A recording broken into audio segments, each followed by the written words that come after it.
Hi friends, మీకు ఈ video నచ్చితే లైక్ చేయండి, సబ్స్క్రైబ్ చేయండి. నువ్వు కాకుండా నేను కాకుండా ఇంకెవరు తీశారు అస్థికలు అని ఘోర కోపంతో రగిలిపోతూ ఉంటాడు.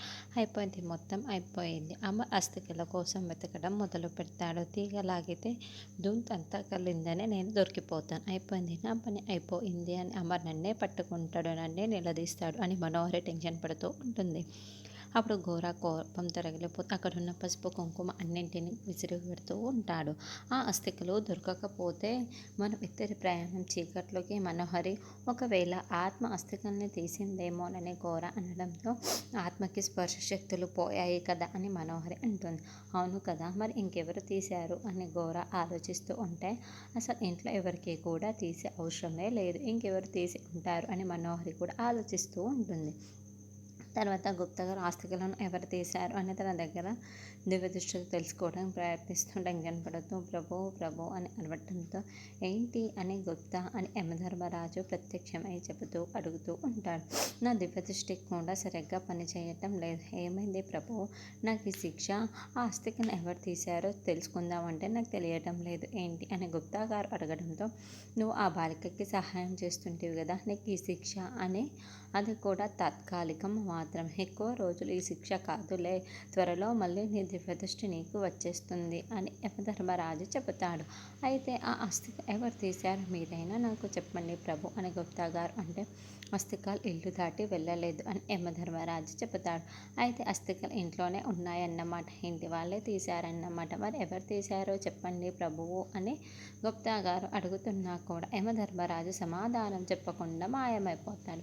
అప్పుడే గుప్తా గారు అంటూ గుప్తా గారు దగ్గరికి పరిగెత్తుకుంటూ వచ్చి ఆయన చేతులు పట్టుకొని తిప్పేస్తూ ఉంటుంది.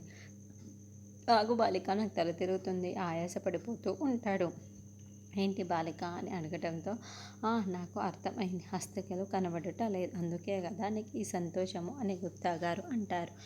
ఇప్పుడు మీ దివ్య దృష్టితో అస్థికలు ఎవరు తీశారో చెప్పండి గుప్తా గారు, మాయ పెట్టిక ఓపెన్ చేసి చెప్పండి, నేనే మీకు ఏమీ చేత కాదా, మీకంటే నేనే మేలు స్పర్శ శక్తి ఎన్నో మంచి పనులు చేశాను, మీరు ఉండి కూడా అసలు మీ మంత్రాలు తంత్రాలు అసలు దేనికి పనికిరావు అని అంటుంటే గుప్తా గారు కోపంతో చూస్తూ ఉంటాడు.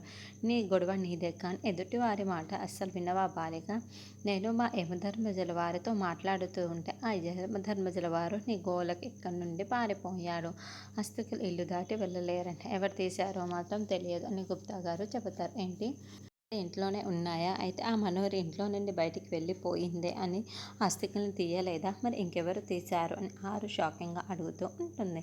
తర్వాత భాగ్య డైనింగ్ టేబుల్ దగ్గర వంటలన్నీ సర్దుతూ ఈ రాత్రి సమయానికి ఫోన్ కూడా తీసుకువెళ్ళలేడు, నేనేం చెప్పాను, ఈ రాత్రి ఏం చేశాడు, ఎప్పుడు వస్తాడు అని ఎదురు చూస్తూ ఉంటే మిస్ అమ్మ ఏవో కూరగాయలంటూ రాత్రి రాగానే రాత్రిని కిచెన్లోకి లాక్క వెళ్ళి నేనేం చెప్పాను, నువ్వేం చేశావు, అస్థికల్ని మనోహరి తీస్తుంది కాబట్టి అది తీసేది మొత్తం కూడా తెలియాలి అని అస్థికల దగ్గర ఒక కెమెరాని ఫిక్స్ చేయమంటే నువ్వు అస్థికల్ని మాయం చేస్తావా బాగి అంటుంది. ఏంటి, అస్థికలు కనపడటం లేదా, నేను తీయలేదు మిస్ అమ్మ అని రాథోడ్ చెప్పటంతో ఏంటి, నువ్వు కూడా తీయలేదా, మరి అస్థికలు ఏమైపోయినట్టు అని బాగి టెన్షన్ పడుతూ ఉండే, అంటే ఇంట్లో లేకపోతే అస్థికలు ఏమైపోయినట్టు అని రాథోడ్ కూడా టెన్షన్ పడుతూ ఉంటాడు.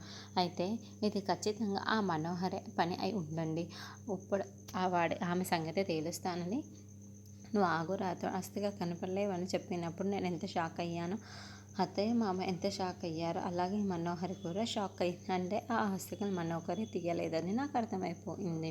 పైగా అస్థికలు కనపడలేదని తెలియగానే కార్ తీసుకొని ఘోర దగ్గరికి వెళ్ళినట్లుంది. అస్థికలు కనపడలేదని ఈ పాటికి ఘోరకు చెప్పేసి ఉంటుంది. ఇంకా నీ దగ్గర అస్థికలు ఉన్నాయి అనుకొని కాస్త ధీమాగా ఉన్నాను.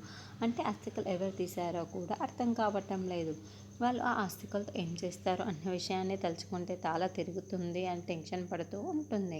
మిస్ అమ్మ, అస్థికలు ఎవరు తీశారో నేను చెబుతాను రా అని రాథోడ్ అనడంతో నువ్వు ఎలా చెప్తావు రాథోడ్, అంటే నువ్వు టైం చేసే కెమెరాలో ఫిక్స్ చేసేసావా అని బాగి అనడంతో అవును మిస్ అమ్మ, ఇప్పుడే నా సిస్టమ్ తీసుకొస్తాను, అస్థికలు ఎవరు తీశారో నీకు చూపించేస్తాను అని వెంటనే ల్యాప్టాప్ ఓపెన్ చేసి మిస్ అమ్మ అదిగో ఆ ఫైల్ని ఓపెన్ చేయి, అది కాదు మిస్ అమ్మ దాని పక్కన ఉన్న ఫైల్ ఓపెన్ చేయి అని రాథోడ్ చెప్పడంతో బాగి ల్యాప్టాప్లో ఒక ఫైల్ని ఓపెన్ చేస్తూ ఉంటుంది. సీసీ క్యామ్లో రికార్డ్ అయిన వీడియో అంతా కూడా అక్కడ ప్లే అవుతూ ఉంటుంది.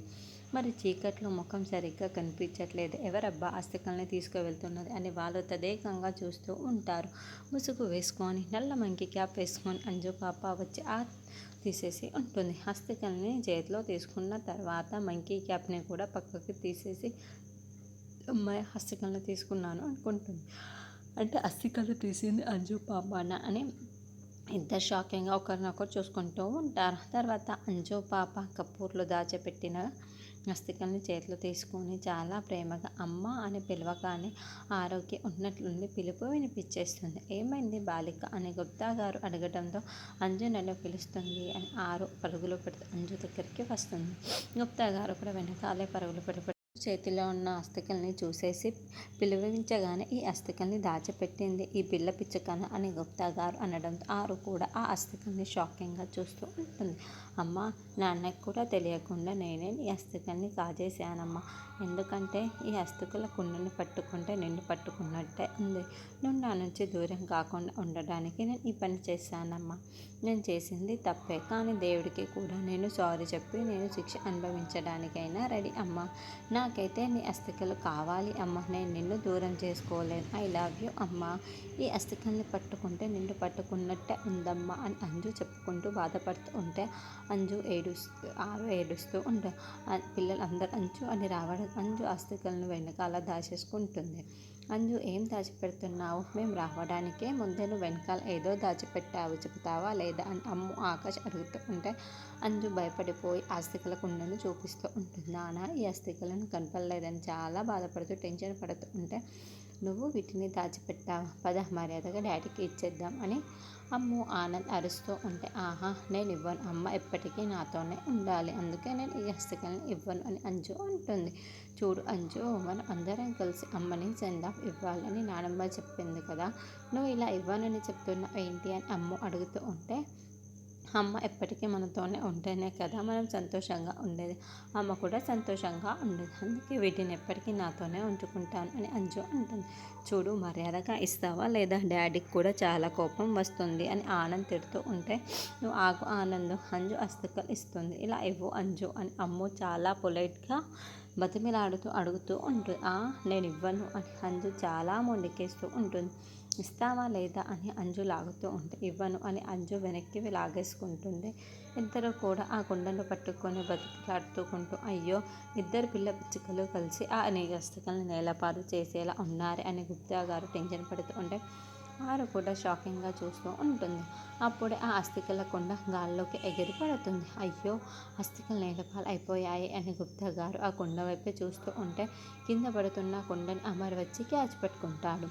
అలా అస్థికలు నేలపాలు కాకుండా అమర్ కాపాడుతూ ఉంటాడు.